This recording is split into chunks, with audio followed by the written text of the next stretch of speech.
You think your bedtime routine is self-care. Japan disagrees. Look at your bed right now. There's probably a phone on it, or right beside it, still glowing, still waiting. Maybe a lamp somewhere is on that never really turns off. And you tell yourself, this is how you wind down. But in Japan, almost none of this would make sense. The room you sleep in, the way you treat it, the things you let live there at night. It confuses people who grew up thinking about sleep completely differently. I'm going to walk you through 9 of these habits. Some of them are small. Some of them are going to sting a little because you'll recognize yourself. Stay till number 5. Because that's the one most people defend the hardest, and it's usually the real reason they can't sleep.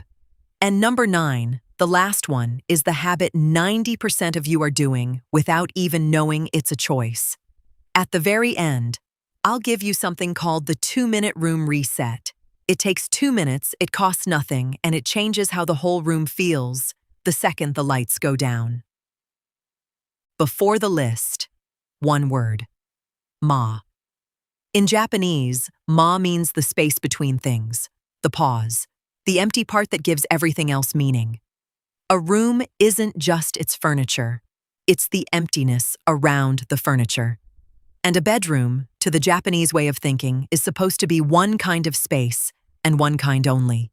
A place for rest. When you let other things creep in, work, screens, noise, mess, you don't just clutter the room. You blur what the room is for. And a brain can't fully rest in a place it can't clearly read. Keep that word in your head. Ma. The space between. Every habit on this list breaks it in a different way. So let's start where it hurts least. The screens. Number 1. The phone on your pillow. You know exactly the one I mean. It charges next to your head, or under it, or somewhere your hand can find it in the dark. Last thing you touch at night. First thing you reach for at dawn. In Japan, a bedroom is a room with a job, and that job is sleep. Bringing the entire outside world, every message, every headline, every stranger's opinion, and setting it down 6 inches from your face, it breaks the ma of the room. The space stops being one thing. Now it's a bed, and an office, and a theater, and a waiting room all at once. And here's the quiet cost. Your brain never gets the signal that the day is over. There is no border. The last face you see isn't a person you love, it's a screen. And your nervous system stays half awake all night, listening for the next buzz that might come. The shift. The phone doesn't belong in the room where you rest. Give it its own place to sleep in another room and take back yours. Number 2. The television watching you sleep. A screen on the wall, a screen on the desk, something that lights up and talks in the one room that's supposed to go quiet. To a lot of Japanese homes, this is genuinely strange because the bedroom is small, sacred, and single-purpose, and a glowing rectangle is the loudest thing you could possibly put in it. You fall asleep to it, sure, but falling asleep to noise isn't the same as resting. It's passing out with the room still awake around you. The television keeps the space in daytime mode long after your body needs it to be night. The Emma is gone again. The room can't tell you it's time. The shift. A bedroom with a screen in it is a living room you happen to sleep in. Pick one. Let the bedroom be a bedroom. Number 3. The light that never goes out. The hallway lamp. The night light. The little glow from the charger, the router, the standby button. You stopped noticing them years ago, but your body never stopped noticing. In the Japanese sense of a restful room, darkness isn't absence. It's a signal. It's the room telling your body, in a language older than words, that the day is finished and you're safe to let go. When light leaks in all night, that signal never fully arrives. Your sleep stays shallow. You wake up at 3 in the morning for no reason you can name. You get 8 hours and still feel like you got 5. It's not the amount of sleep. It's the quality, quietly eroded by a glow you'd swear was harmless. The shift. Darkness isn't something to be afraid of. It's the thing that tells your body it finally can be. Those first three live at the surface. They're about what you let into the room. The next three go deeper because they're not about what you bring in. They're about what you leave behind and what the room becomes when you're not sleeping in it. Number 4. The bed you never make. You get up, you leave it. Blankets thrown back, sheets twisted, the shape of last night still pressed into it. And it stays like that all day, waiting for you to climb back into the same mess tonight. In many Japanese homes, the futon gets folded and put away every single morning, and the floor opens back up into clean, usable space. There's a spirit to this that touches all of Japanese life. Oosouji. The idea that tending your space is tending yourself. When you fold the bed away, or even just straighten it, you close the night. You draw a line. Morning is morning. But when the bed sits there rumpled and open all day, the night never really ends. The room stays stuck in a half-slept state. And so, quietly, do you? The shift. Making the bed isn't about tidiness. It's how the room tells the difference between night and day, so your body can too. Number 5, the bedroom that's also your office, and your kitchen, and everything else. Here it is, the one people fight me on, the laptop that lives on the bed, the plate of dinner eaten under the covers, the work calls taken with your back against the headboard. The bedroom quietly turned into the room where you do all of life. In the Japanese way of seeing it, there's an old idea called Kegare, a kind of accumulated heaviness, the residue that builds up when the wrong things happen in the wrong place. Now, whether or not you believe in anything like that, think about it practically.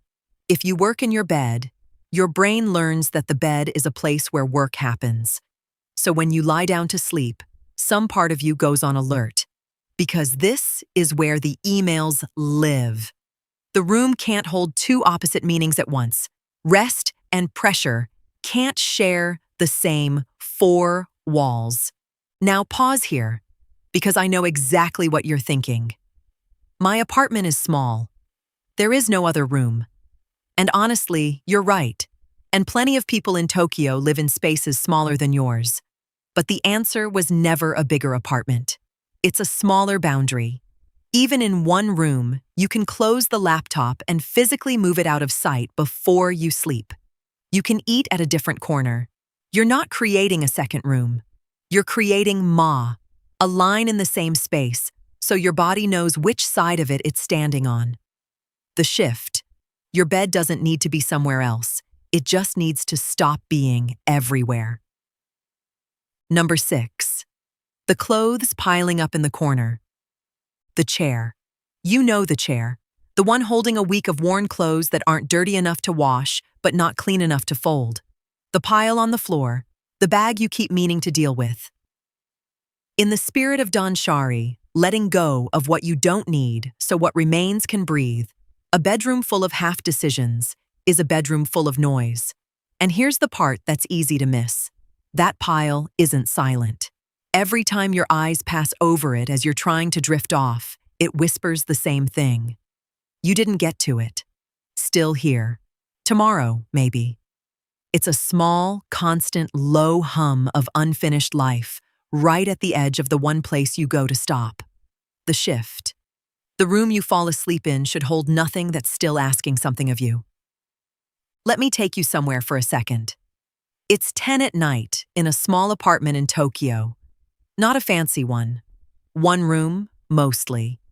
There's the faint smell of tatami, that dry grass warmth. A paper lamp in the corner throws soft yellow light across the floor, and then, with one click, it's gone, and the room is simply dark and simply quiet. Nothing glows. Nothing waits. The day has a clear edge, and the person lying there knows exactly where it is. Hold that feeling. Because these last 3 habits are the ones that blur that edge the most. And they're the ones almost nobody thinks to question. Number 7. Sleeping in to catch up on the weekend. Monday through Friday, you're up at 6, dragging, underslept. Then Saturday comes and you sleep till 10, till 11, banking it back. rewarding yourself. It feels like recovery. It isn't. There's a well-documented effect where shifting your sleep by hours on the weekend acts on your body a lot like flying across time zones and then flying back Sunday night. Your internal clock lurches one way, then gets yanked the other, and Monday you feel jet-lagged without having gone anywhere. The Japanese instinct here leans toward kaizen, tiny, consistent improvement, rather than the big, dramatic fix. A steadier rhythm every day beats a huge correction once a week. You're not paying off sleep debt on Saturday. You're taking out a new loan your body has to repay all week. The shift. You can't binge rest. A quiet, steady clock will always beat a loud one you keep resetting. Number 8. The hot bath, right before you lie down. This one's almost funny because the intention is so good. You run the water hot, you soak, you feel wonderful, and then, still warm, you go straight to bed, expecting to melt into sleep. Japan, of all places, takes the evening bath seriously, deeply seriously. But the timing is the whole secret. To fall asleep, your body actually needs to cool down. That drop in temperature is part of the signal that says sleep now. When you climb into bed still hot from the water, you've told your body the opposite. So you lie there warm and wide awake, wondering why the thing that relaxed you didn't work. The fix isn't skipping the bath. It's giving yourself a window, letting the warmth fade before the lights go out, so your body can cool into sleep the way it's built to. The shift. The bath was never the problem. The gap between the bath and the bed is the whole point. Number 9. Going to bed at a different time every single night. 11 one night, 1 in the morning the next, 10 if you're wrecked, 2 if something's on. No pattern, just whatever the day left over. And this, more than any single item on this list, is the one nearly all of us are doing without ever calling it a decision. Underneath so much of Japanese life is why, harmony, the sense that things go better when they move in a steady rhythm rather than lurching around. Your body runs on a clock that desperately wants a pattern. Give it the same bedtime, roughly, night after night, and it starts preparing for sleep before you even lie down. Winding you down on schedule. But give it chaos, a different number every night, and it never knows when to begin. So every night becomes a cold start, a fresh negotiation with a body that has no idea what you want from it. The shift. Your body isn't bad at sleep. It's just never been told when sleep begins. So here's the thing I promised you, the 2-minute room reset. It's not a product, and it's not a routine you'll quit in a week. It's 2 minutes, right before bed, and it's only 3 moves. 1. Take the phone and every screen and put it outside the room, or at least across it, face down, out of reach. 2. Kill every light you can, the lamp, the leaks, the little glows, until the room is genuinely dark. 3. Move one thing, just one, the clothes off the chair, the laptop off the bed. So the last thing your eyes land on is nothing at all. That's it. 2 minutes. You're not redecorating. You're restoring the the empty space, so the room can finally do its one job. Because none of this was ever about your mattress. You don't need a better mattress. You need a room that knows it's night. That's the whole thing. A room that knows it's night. Think back to the start. That phone glowing on your bed, that lamp that never goes out. Now imagine the room the way it was in that little Tokyo apartment. One click, and dark, and quiet, and a day with a clear edge. That version of the room is 2 minutes away from where you're sitting. So tell me, out of these 9, which number is you? Be honest. Drop it in the comments. Just the number, 1 through 9. And if it's more than 1, tell me that too, because you're not alone in that. And if you know someone whose bedroom you've stood in and quietly thought they never let that room rest, send this to them. Some people can't see their own room until someone else describes it back to them.